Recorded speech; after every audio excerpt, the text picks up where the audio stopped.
Begitu tibanya sang Anoman di Goa Kiskenda, waktu itu bertepatan dengan gugurnya sang Subali. Hatinya kalut, pikirannya kacau, sehingga tanpa basa-basi ia menerobos masuk, ingin segera berjumpa dengan kedua pamannya, Guarsa dan Guarsi. Anoman memang wataknya tergesa-gesa, darahnya panas, sehingga ia tidak sabar menahan rindu sekaligus kebingungan yang melanda dadanya. Namun, perjumpaan yang seharusnya membawa haru justru berujung pada kesalahpahaman. Kedua pihak tidak mengenali siapa dirinya, hingga pertarungan tak terelakkan. Tubrukan tenaga sakti terjadi, suara benturan menggaung di dalam goa yang agung itu. Awalnya Sugriwa, adik dari Subali, tak percaya akan pengakuan sang Anoman. Bagaimana mungkin ia adalah putra Anjani, sedangkan Anjani sendiri belum pernah bersuami. Namun Anoman dengan penuh keyakinan berkata, apalah yang mustahil bagi Dewa Batara. Di jagat raya ini berjuta keajaiban telah tercipta, maka aku adalah salah satunya. Kata-katanya menusuk, membuat Sugriwa termenung, seolah ada cahaya kebenaran yang melingkupi dirinya. Disebutlah kemudian nama kecil Guarsa dan Guarsi, dua kesatria perkasa yang sesungguhnya adalah kekasih Batara Guru. Mereka berdua bernaung dalam dharma bakti yang luhur, dan Anoman pun merasa hormat, meski ia sendiri tidak pernah sempat bertatap muka secara langsung dengan pamannya yang telah tiada.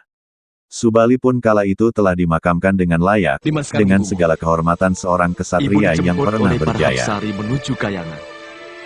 Hamba dibesarkan oleh alam, dipungut anak oleh Betara Bayu, dan diajari kebijakan oleh Sang Narada. Itu ayahku. Tapi secuil pun kamu tidak ada kemiripan dengan ayahmu. Gerasa gerusu, layaknya kaum kerah. Kurang ajar. Cukup Anila.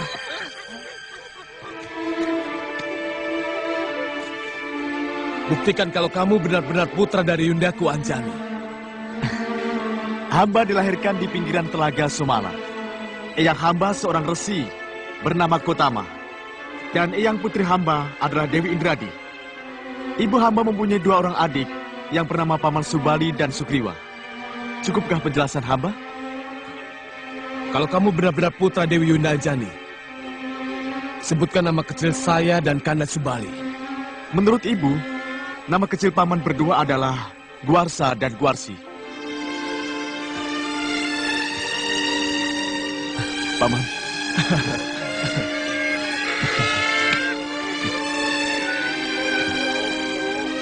Maaf, Paman.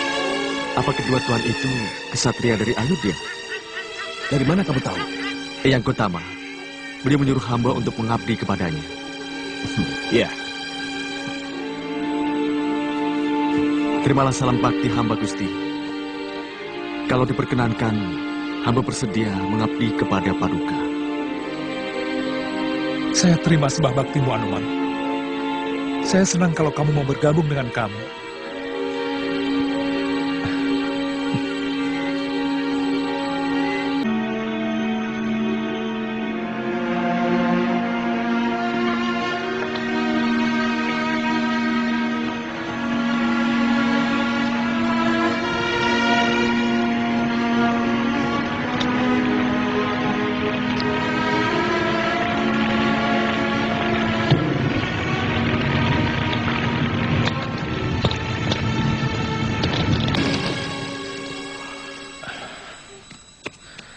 Kanda. Gusti.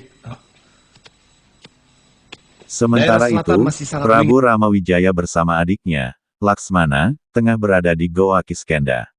Mereka menanyakan daratan Selong, tempat yang berseberangan dengan negeri Alengka. Sugriwa menawarkan diri untuk menjadi pengawal Rama dalam perjalanan, karena ia tahu wilayah itu masih angker dan dihuni makhluk-makhluk menakutkan. Namun Laksmana menolak dengan halus, menasihati Sugriwa bahwa kini ia adalah raja baru Goa Kiskenda, dan sudah sepantasnya ia menata kerajaan, menyesuaikan diri sebagai pemimpin yang sah. Sugriwa pun tunduk pada petua itu, menerima dengan lapang dada. Dalam perjalanan menuju lautan, Rama dan Laksmana menjumpai banyak kaum Denawa. Namun anehnya, para raksasa itu tidak menyerang, hanya menatap dengan sorot mata penuh gentar, seolah merasa tergetar oleh pancaran wibawa kedua putra Ayodhya tersebut. Akhirnya sampailah mereka di tepi samudera luas. Di seberang laut itulah berdiri kerajaan Alengkadirja, tempat Rahwana menawan Dewi Sinta. Rama dan Laksmana lalu berembuk, mereka harus membangun sebuah pesanggrahan, Biarlah kami berdua. sebuah markas yang kelak menjadi titik tolak Paman penyelamatan lebih penting sang melakukan Dewi. pembenahan di Gua Kiskenda. Biar bagaimanapun juga, Paman sebagai pemimpin baru harus bisa menyesuaikan diri. Iya, Iya, baik. Baik, Gusti.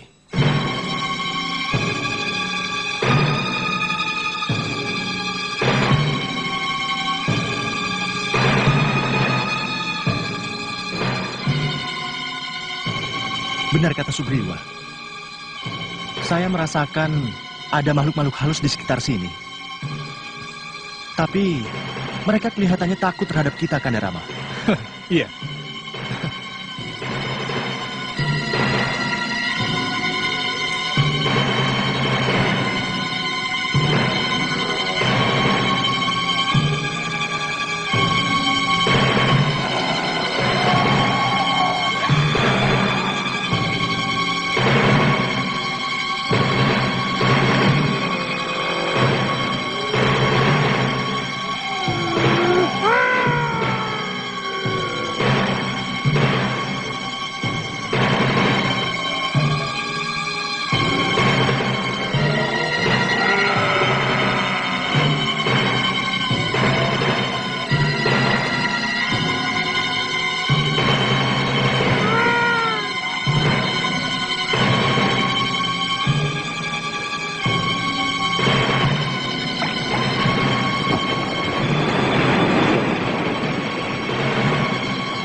Lihat Dinda.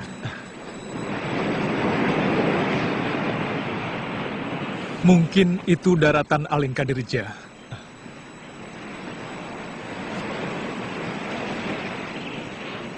Bagaimana keadaanmu saat ini, istriku? Mungkin akan lebih baik kalau kita mendirikan sebuah pesanggrahan di sekitar sini, Kanda. Supaya pemikiran kita untuk membebaskan Yunda Dewi akan tetap bergelora. Seperti ombak Laut Selong itu, Kanda. Iya, itu gagasan yang bagus. Tapi kita harus rundingkan dulu dengan Sugriwa. Ayo.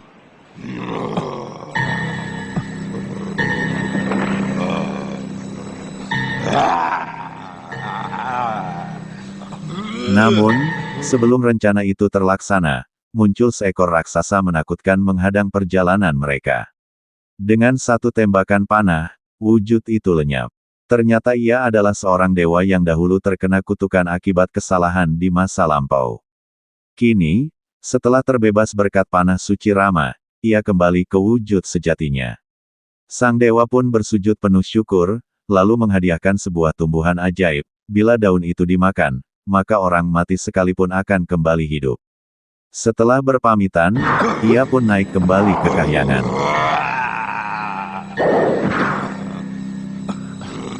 Siapkan panah.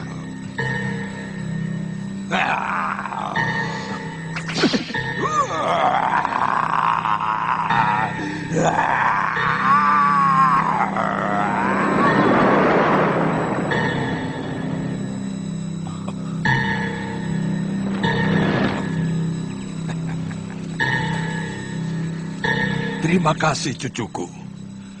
Kalian telah membebaskanku dari kehinaan sebagai denawa. Maaf, Tuan siapa? Aku Bathara Kangka, dewa dari segenap binatang bersayap. Aku dikutuk Sang Jagatnata karena telah melakukan kelalaian. Sungguh tersiksa hidup sebagai siluman raksasa. Ramawijaya, sebagai tanda terima kasihku, akan aku tunjukkan tempat pohon Sandilata Mausadi yang daunnya berkhasiat mampu menyembuhkan segala penyakit. Bahkan, Orang yang telah meninggal dunia sekalipun bisa kau hidupkan kembali. Terima kasih atas kebaikan Betara. Mudah-mudahan bermanfaat bagi manusia. Aku harus kembali ke Kayangan.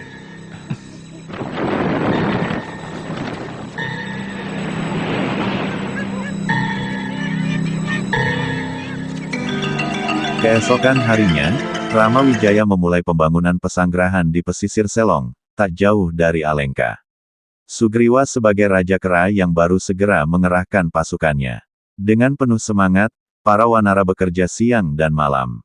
Pesanggrahan itu kelak dinamakan Cintawati, tempat suci yang menjadi pusat rencana agung penyelamatan Dewi Sinta. Namun, gangguan datang. Ketika para wanara sibuk bekerja, sekawanan buaya lapar menyerang, memangsa mereka habis-habisan. Kabar buruk ini segera sampai ke telinga Anoman. Murka meluap dalam dadanya. Ia pun segera menuju sungai, menghajar kawanan buaya itu hingga porak-poranda. Raja buaya pun muncul, adu kata dan adu kesaktian terjadi. Namun tak ada yang sanggup menandingi amukan Anoman. Akhirnya sang Raja buaya bertekuk lutut, memohon ampun. Tetapi Anoman dengan tegas berkata, "Ampunmu bukan untukku, melainkan untuk Prabu Ramawijaya, titisan Wisnu yang agung." Dengan peringatan itu, buaya-buaya pun berjanji tak akan lagi menyentuh rakyat Goa Kiskenda.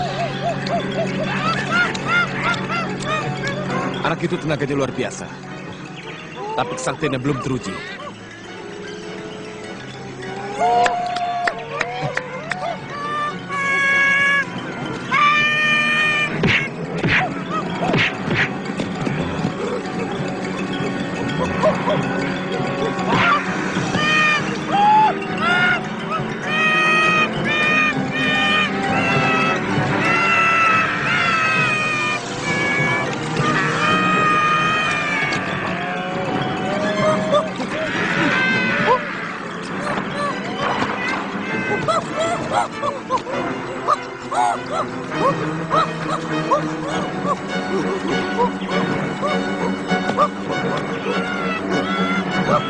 Tuan!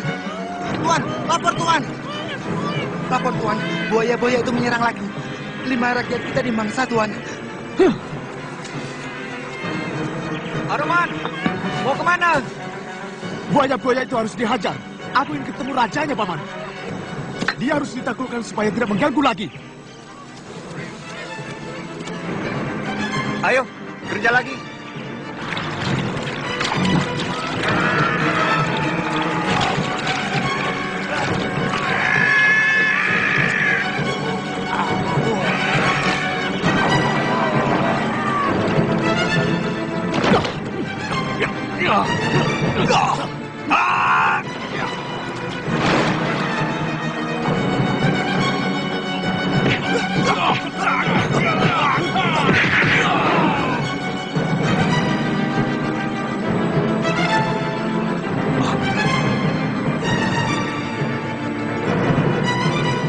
Siapa kamu?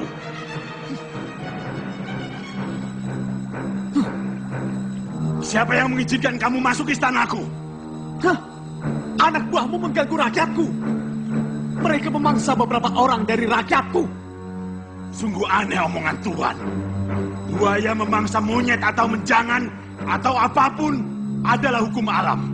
Karena itulah makanan yang diberikan Sang Pencipta kepada kami. Baik. Mungkin benar alasanmu itu. Tapi saya minta rakyatmu tidak lagi menyantap rakyatku. Karena kami sedang bekerja untuk kesatria yang akan menghancurkan kejahatan. Kalau rakyatmu masih menyerang rakyatku, artinya kamu sengaja mau berseteru dengan kami. Dan pastinya aku akan hancurkan negeri ini. Kamu bicara seenaknya sendiri, sementara rakyatku mati kelaparan karena tidak ada makanan. Ikuti saja hukum alam yang sudah terjadi selama ribuan tahun. Rakyatmu yang menjadi santapan rakyatku adalah suratan Sang Pencipta semesta. Kurang ajar.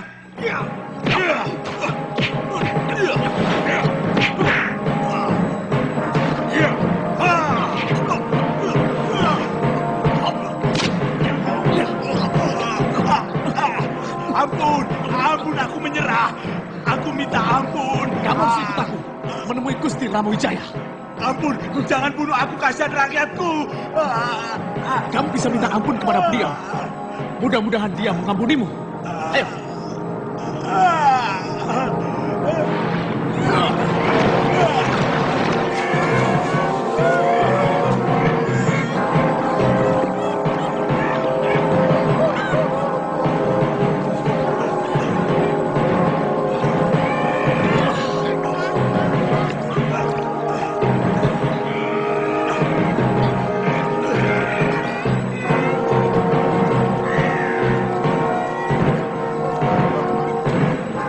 Taruh situ.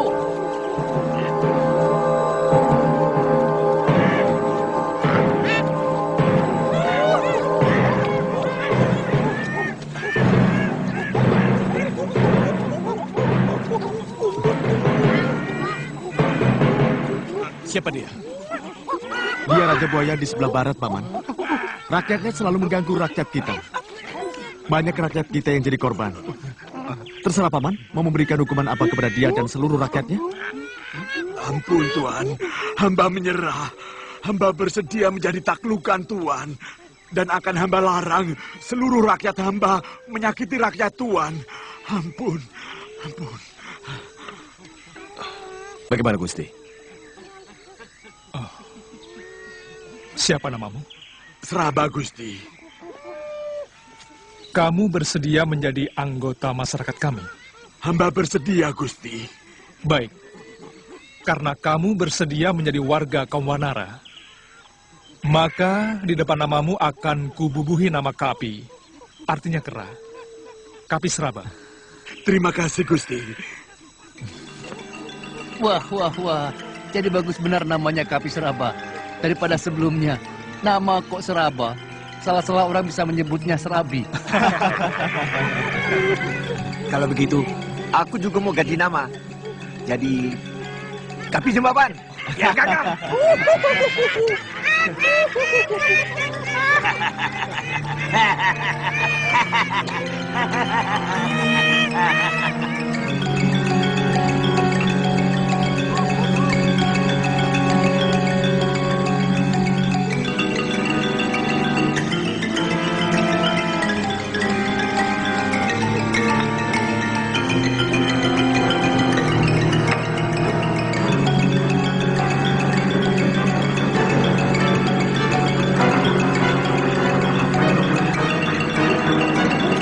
Yang itu hati-hati. Ayo, cepat! Jangan sampai pecah. Batu-batunya taruh sana.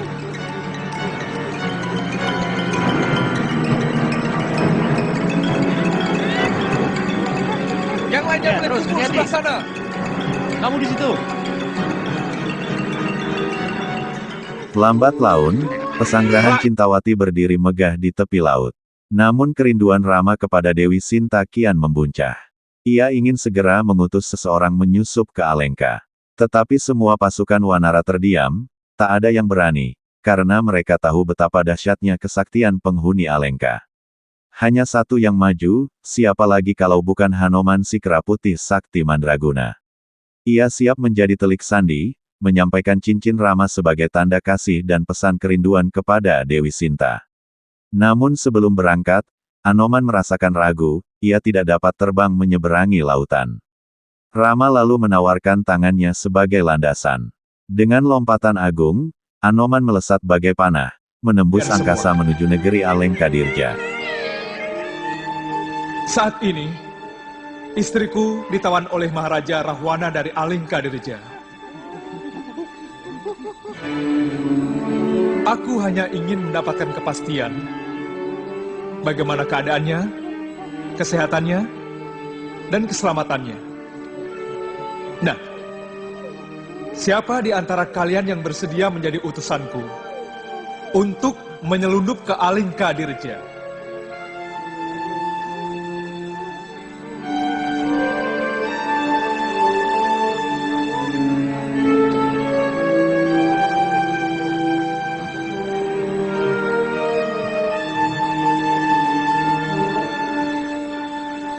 Saya, Gusti. Ya, kamu ke depan.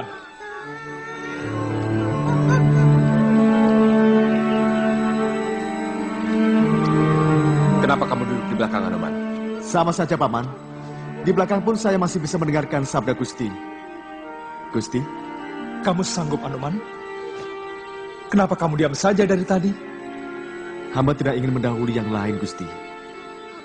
Mungkin ada yang lebih dulu sanggup daripada saya. Baik. Kalau kamu bertemu istriku, berikanlah cincin ini. Dan pastikan dengan teliti bahwa cincin ini masih cukup di jari manisnya.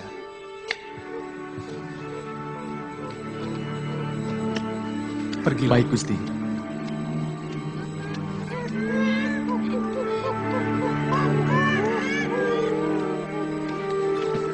Mudah-mudahan anak itu tidak sekedar berani. Benar, Paman. Seorang telik sandi yang baik, di samping berani, dia juga harus memiliki akal pikiran yang cerdas. Mata batinku mengatakan bahwa Anoman memiliki semua persyaratan itu.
Anoman, apa yang kamu lakukan?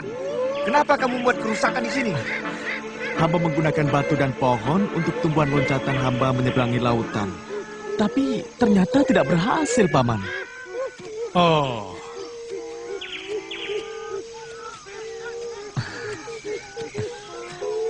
Gusti, Anoman, naiklah ke telunjukku dan melompatlah sekuat tenagamu. mohon ampun, hamba akan menginjak tangan Gusti.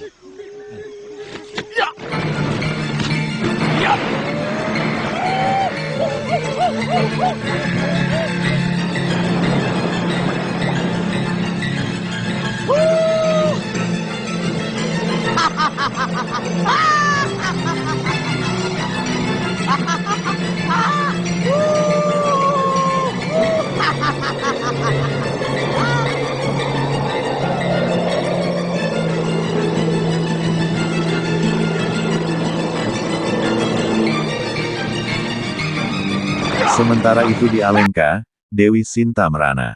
Tak ada kabar dari suaminya, hatinya gundah, hingga Trijata, putri Wibisana, menemaninya dengan kasih. Trijata merasakan kesetiaan cinta Sinta yang murni, sesuatu yang belum pernah ia alami sendiri. Dan tibalah Anoman di istana Alengka. Pasukan penjaga menghadang, namun semua dihajarnya hingga porak-poranda. Untuk menghindari kecurigaan, Anoman lalu malih rupa menjadi seekor monyet kecil nan lucu, sehingga para dayang membawa dirinya ke Kaputren. Di hadapan Dewi Sinta, Anoman menampakkan wujud sejatinya, memperkenalkan diri sebagai utusan Rama. Ia menyerahkan cincin, masihkah muat di jemari Paduka. Mendengar itu, air mata Dewi Sinta mengalir, teringat masa-masa indah bersama Rama sejak awal pertemuan hingga pernikahan mereka. Hatinya pun tenang, yakin bahwa Rama berusaha keras untuk menjemputnya kembali. Sini. Aduh, lucu sekali. Siapa yang mengizinkan membawa masuk binatang ke Taman Sari?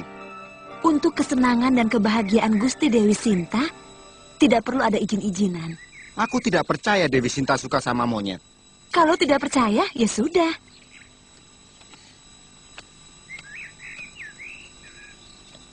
Sudah lama saya menjadi tawanan di sini. Sementara sampai sekarang, sama sekali tidak ada usaha yang dilakukan Kanda Rama Wijaya, baik untuk mengetahui atau mendengar keadaan saya. Ayo cepat. Dapat bunganya, Dayang? Lengkap, Gusti Dewi. Maaf, hamba menemukan seekor monyet lucu. Mana? Ini Gusti Dewi. Dia bisa bicara, Gusti. Mungkin Gusti berkenan untuk sekedar hiburan. Benar kamu bisa bicara? Benar, Gusti.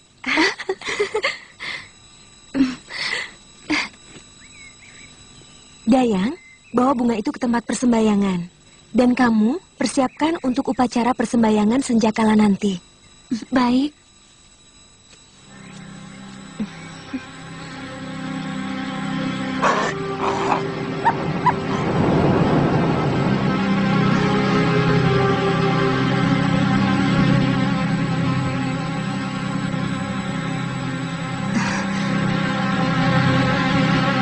Ampun, Gusti. Maafkan cara hamba memasuki keputaran ini. Hamba Anoman diutus Gusti Rama untuk menyampaikan ini, Gusti.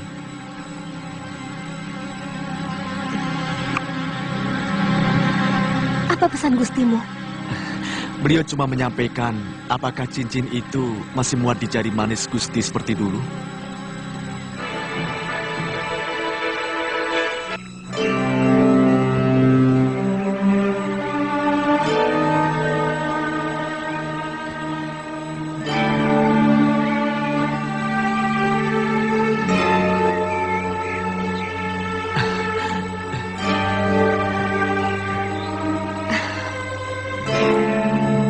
Lihat Anoman, cincin ini masih cukup seperti dulu. Katakan pada Gustimu kalau aku masih tetap suci. Dan kalau Rahwana berani menyentuh kulitku, aku akan bunuh diri. Iya. Kanda Anoman, sampaikan kepada Gusti Rama Wijaya. Saya Trijata, siap menjadi saksi atas kesucian Dewi Sinta. Semuanya akan hamba sampaikan, Gusti Sinta. Termasuk kesaksian Trijata.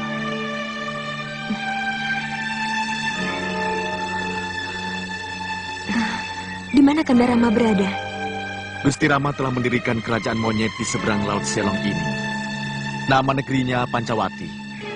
Kami sedang mempersiapkan pasukan untuk menyerbu kemari.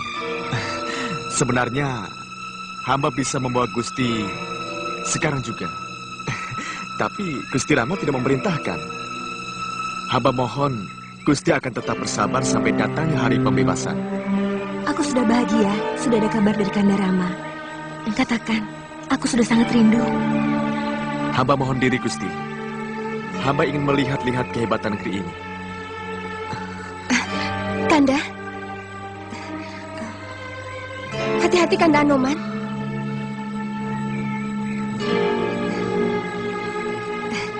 Di sini gudangnya orang sakti. Jangan sampai Kanda tertangkap.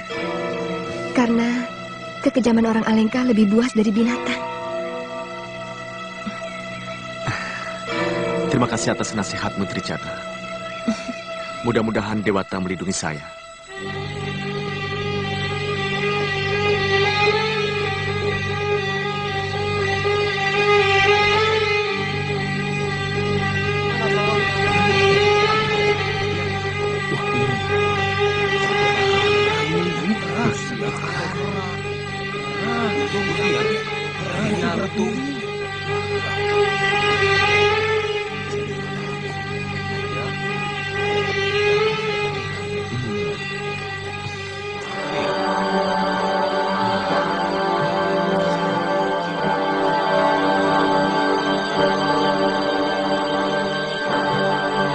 Namun, keberadaan Anoman tercium. Putra Rahwana murka, menyeret Anoman ke hadapan sang raja. Rahwana menatapnya dengan penuh kebencian. Berani sekali kau, binatang, masuk ke sarangku. Bentaknya, tetapi Anoman tak gentar, dengan lantang ia berkata, engkau hanyalah perampas istri orang. Kata-kata itu bagai petir menyambar Rahwana. Murka tak terbendung, ia memerintahkan agar Anoman dibakar hidup-hidup. Trijata memohon agar kakaknya membatalkan niat kejam itu, namun sia-sia. Api pun dinyalakan. Tetapi, ajian tahan api pemberian Resi Gautama membuat tubuh Anoman tak terbakar sedikitpun. Api justru menjadi senjatanya. Dengan gagah perkasa, ia mengangkat kobaran itu, melompat ke sana kemari, membakar sudut-sudut Alengka. Istana berguncang, bangunan roboh, hingga seluruh negeri geger. Namun satu tempat ia sisakan, Kaputren tempat Dewi Sinta berada, yang dijaga Trijata. Disitulah Anoman menunjukkan, bahwa kesaktiannya bukan untuk merusak cinta, melainkan untuk menjaga kesucian yang agung. Pohon begitu saja pakai dijaga. Apa rakyat Alengka suka mencuri daun? Hah? Atau makan ranting kering? Hah? Hei, pergi dari sini. Pergi kamu. Tak ada seorang pun yang boleh mendekati tempat ini. Pergi. Baik, Tuan Tolol. Kurang ajar. Tangkap.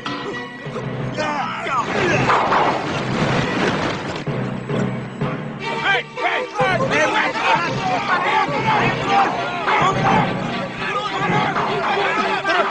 Cepat panggil pasukan panah. Baik.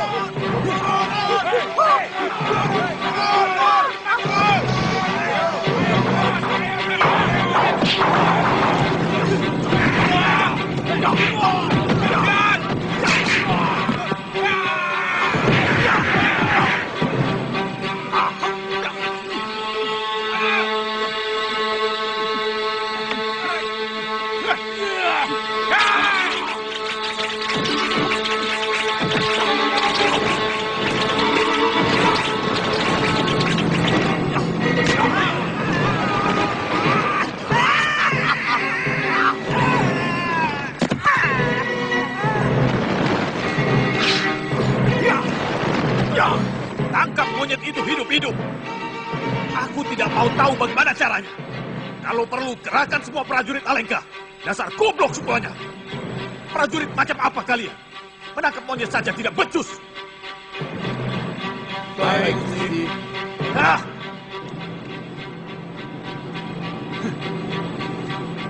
Indrajit, menghadapi segala sesuatu itu harus tenang.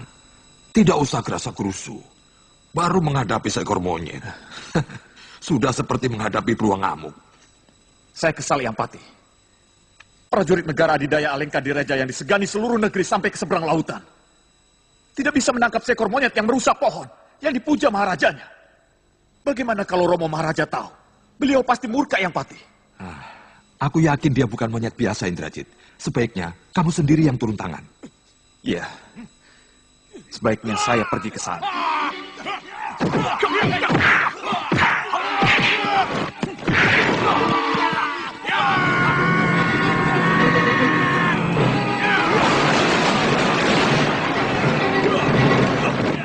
minggir semua! Minggir semua!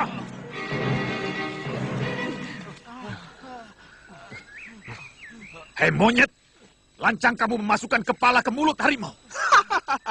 Karena singanya ompong, Tuan Muda. Oh ya, nama saya Anoman, dari negeri Pancawati di seberang lautan. Semua negeri seberang lautan adalah taklukan Romo Rawana. Saya tidak pernah mendengar nama Pancawati. Sekarang dengarkan baik-baik.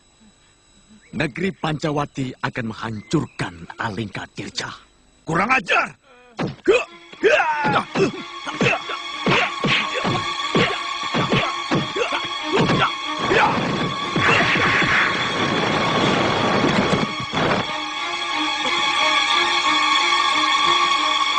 Ambilkan kala rantai naga balun.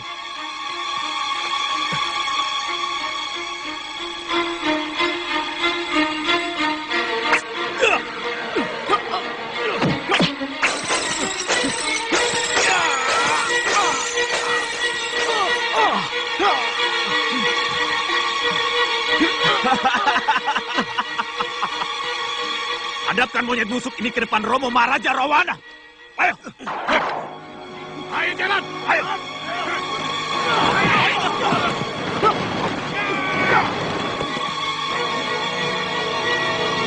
Ajari anak buah Tuan untuk menghargai seorang tawanan. Hei, Kamu harusnya mendapat perlakuan yang lebih buruk dari ini karena kelakuanmu yang kurang ajar. Tapi Tuan harus ingat, saya seorang telik sandi, bukan pencuri atau rampok. Hei, kamu hanya binatang rendahan yang kurang ajar. Perlakuan yang pantas untukmu adalah seperti binatang rendahan. Bawa dia ke balai pertemuan agung.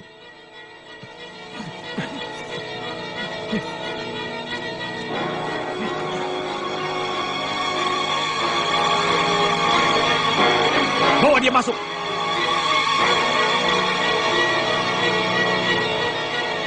Ini tawanannya, Romo.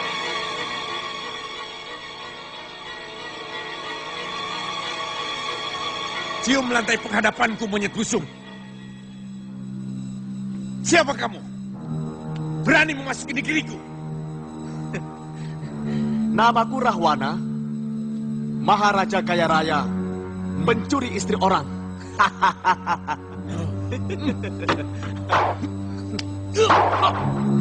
Ya, ya, ya, ya.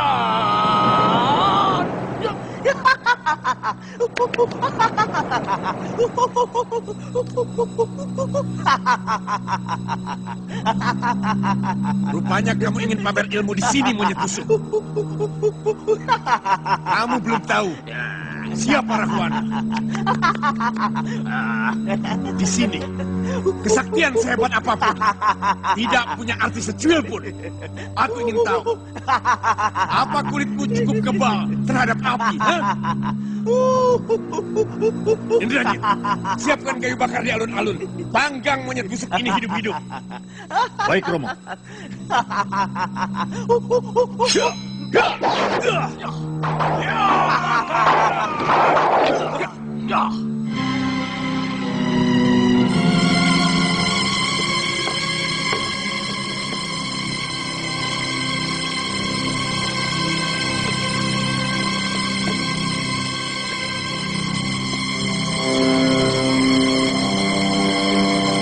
Siapa yang tertangkap, Daya? Kata prajurit, dia mata-mata yang tertangkap menyelundup masuk ke dalam kedatun Gusti Dewi. Terus, dia mau dibakar hidup-hidup, Gusti Dewi. Orangnya seperti apa? Wajahnya seperti kerah, Gusti Dewi. Seperti kerah? Iya, Gusti Dewi.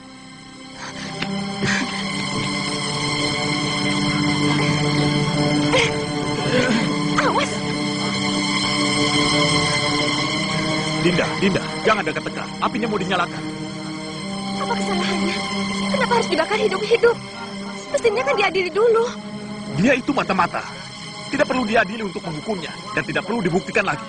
Dan yang paling penting, dia itu telah menghina ayahanda Rahwana. Bakar!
Hei!